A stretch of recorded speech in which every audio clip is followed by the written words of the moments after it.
welcome to Technology and Education Today. I'm Richard Smith. And I'm Caroline Crawford, coming to you from University of Houston Clear Lake in Houston, Texas, USA.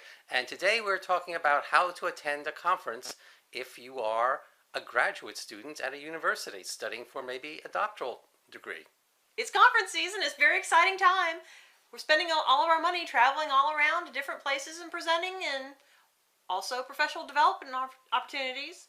Exactly. But attending a conference is not only about sitting in those sessions and listening to a speaker present ideas and contents about a subject area in which he or she has done some research. There's something else involved. Even though it is very important. That's right. But if you're a graduate student, there's something else involved. Networking. I got it right, Richard! Yay! You got it right. Because a conference is a great spot to network with people who are well known in the fields that you are interested in or you are studying. Who are already well known as well as up and coming very quickly due to their research areas of interest, and maybe they're brand new to the tenure track faculty status and they're out there getting their name known because of all the strong research that they're doing. Perfect time to get to know plenty of people. And people want to talk to you during conferences. They're wanting to network just like you are.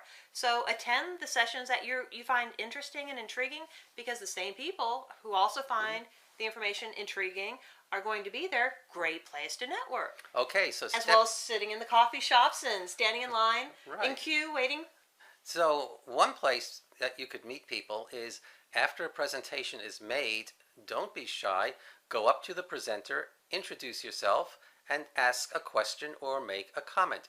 Usually presenters welcome this because it shows that the audience is interested in what they are talking about.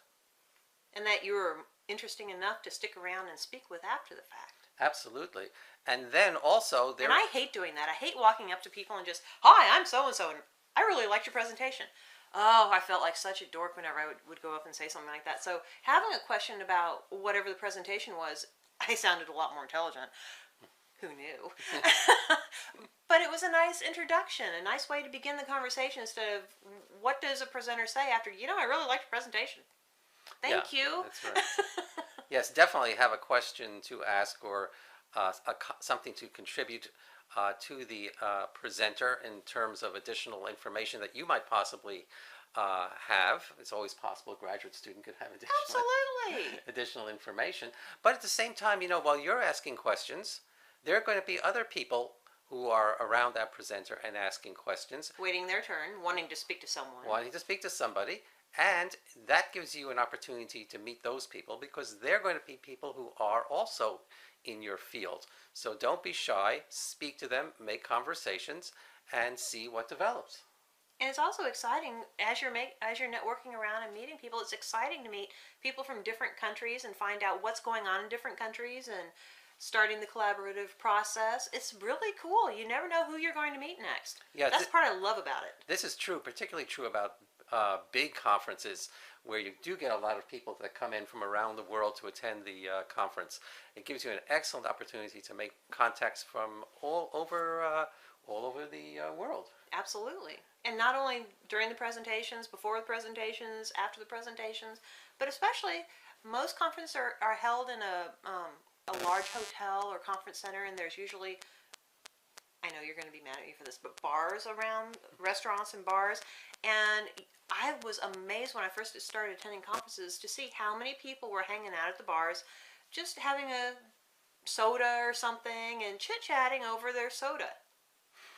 I think they're having beers, but but you're right. Dumbing it down, but yeah. Because these people have all been in graduate school with themselves 20, 30 years ago, and they going to a conference gives them a good opportunity to get together. And if you have met that person, the speaker, after a presentation, have asked a question, and you happen to walk by, it's very likely that that person will say, come on over here and meet the rest of these people. Absolutely. And that gives you an opportunity to meet with other people. Also, sometimes within conferences there are little sub-conferences that only a few people know about. And so you get some leading stars in a particular academic field. They get together on their own. And what I especially love is ARA. They have an invisible college that meets for maybe a day beforehand or the morning beforehand, before the actual ARA conference. brilliant. I was so shocked when I first went to it and realized these are people I've only read about and never thought I'd have an opportunity to meet. And we're just sitting there chit-chatting, and they're such lovely people. And who would have known? I would have never guessed that they were just normal, real people who breathe like I do. That's the American Educational Research Association. Yes, yes. They have huge conferences with a lot of subgroups in them, special interest groups. So, Oh, another good point. Special interest groups. special interest group. Special interest groups are exactly what they sound like. It's a group of people that get together based on a particular interest within within the larger conference area. And you'll hear people run around saying, "Oh, I need to go to this SIG or that SIG." All it is a special interest group, SIG. Now, in those areas, this is a very good opportunity for you, especially if you're in a large conference. A special interest group gathers people around who have the same special interests. They form like a little sub-organization with their very own president, secretary, vice president, and various officers. And these are people who are usually leaders within that area. And it's a good way to get to know them really quickly.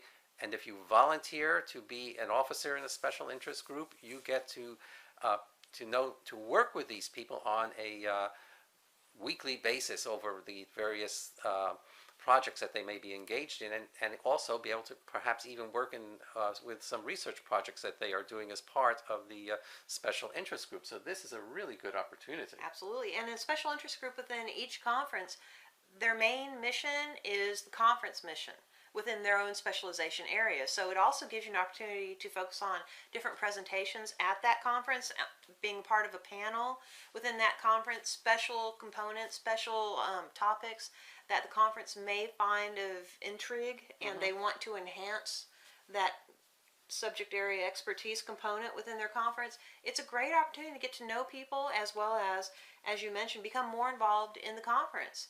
The conference is a community. There are some conferences that I may not be integrally involved in the subject area constantly, but I just love the people, and the people are so welcoming, and it feels like a family each time I go. Even though the first few times that I attended, I had no idea who these people were, and they had no idea who I was. It was so welcoming, and I never want to leave that conference because I love those people so much. Truly adore the people involved in that conference, and it does feel like a family. It feels like old home week when conferences begin. That's true. And the thing that is very interesting is that, let's say you're a graduate student, and when you graduate, you're going to look for a job. Well, you have to take a look at the references you're going to provide the organization that's offering the job for you. In general, if you don't attend a lot of conferences and you don't meet a lot of people, the only references you're going to have are your own professors at your home university. Which is good. Most of the faculty who work with doctoral students are truly impressive people. But there's nothing wrong with widening your net a little bit, so to speak. Oh, there's nothing wrong, and there's everything right about Absolutely. it. Everything right about it, because now you'll be able to have not only your own professors provide you with a reference, but you could have an outstanding professor from an excellent university provide you with a reference, simply because you have worked with that person within a special interest group, or if you happen to join a committee with the larger organization, the umbrella conference, you get to know the people that way. But you have another reference. In fact, what also might happen is, if you were looking for a job in a university, when positions are open, yes, they're advertised, but also members of the search committee can call up friends and say, look, we have a position open. Do you have anybody you would like to interview who's particularly good? And that person would then say, yes, I do. I've got John Jones over here. And then they're told, well, have that person apply. And they make a little special note there. John Jones comes highly recommended from Professor Y. And then you are off and running. That does happen quite a bit at conferences. You're standing, again, the coffee line, standing in the coffee line, speaking with someone, and it's someone very interesting, and they happen to like who you are, what they've heard from you so far, your research areas of interest, with whom you've studied, and they say, we have this position that's coming open next year. Nobody knows about it yet. It's not made public, but might you be interested? Yes, you're very interested. But at the same time, that same person who said, we have this job opening, maybe you'd be interested, here's my card, let me know. They're going to go around, after you've already mentioned these are the professors with whom I've worked at my university, they're going to go behind the scenes and go, what do you think about this person? Oh, they're that good? Oh, that's brilliant, wonderful. Tell them we do want them to apply. And that's the way a lot of people get their first opportunities. Because we are at the conferences, all of us are wandering around saying, hey, so what's open now? And hey, by the way, we have this position open. I've been trying to get you to come here for years. Let's talk about it, type thing. That's right. And also articles. Oh, yeah. Oh, that's actually true. Had many, many opportunities. People who, right after presentations, people who come up and say, I'm doing something kind of similar. And they're usually from Denmark or Germany or Australia or somewhere nifty cool, New Zealand, wherever.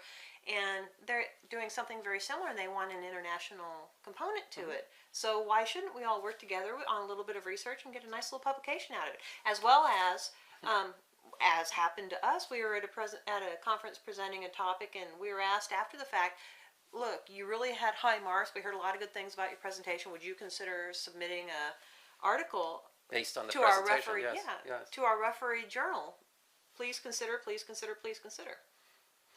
Absolutely true. So there are many reasons to attend conferences, whether it's conferences in educational technology or learning technologies, or instructional design, or conferences, training and development, or if you're in academia and you're a student, a graduate student in any area of academia, anywhere that won't break the bank. Conferences are key. Well, and one more thing before we sign off. Usually in educational technology conferences, there are exhibits, an exhibit hall. That's and true. This is a great place to learn what's new, but even more, it's a great place to make contact with vendors because frequently the presidents of the companies producing the products are at the conference. So you can make a lot of friends with a lot of presidents or leaders of the university of these companies, chief executive officers and what have you. And then it's possible to make arrangements with them to do such things as testing their products with your own graduate students, getting into maybe perhaps a research or evaluation situation with them. Of course, research evaluation, you always have to be careful in that area because you don't want to owe that company anything. You want to be able to do an honest evaluation. And maybe we should do one of these programs on evaluation because that is a subject in and of itself. But don't miss the exhibit hall. You can find out an awful lot about technology products on the exhibit hall, and it's also another great place to meet people who are also attending the conference. Absolutely. And at that point, or this point, we've got to stop because we've run out of time. Oh, that's too bad. But it was an interesting discussion. It was an interesting discussion. I'm Richard Smith.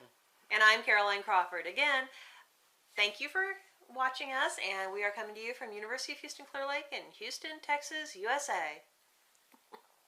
Did you forget something? Probably. What did I say? Bye. Bye!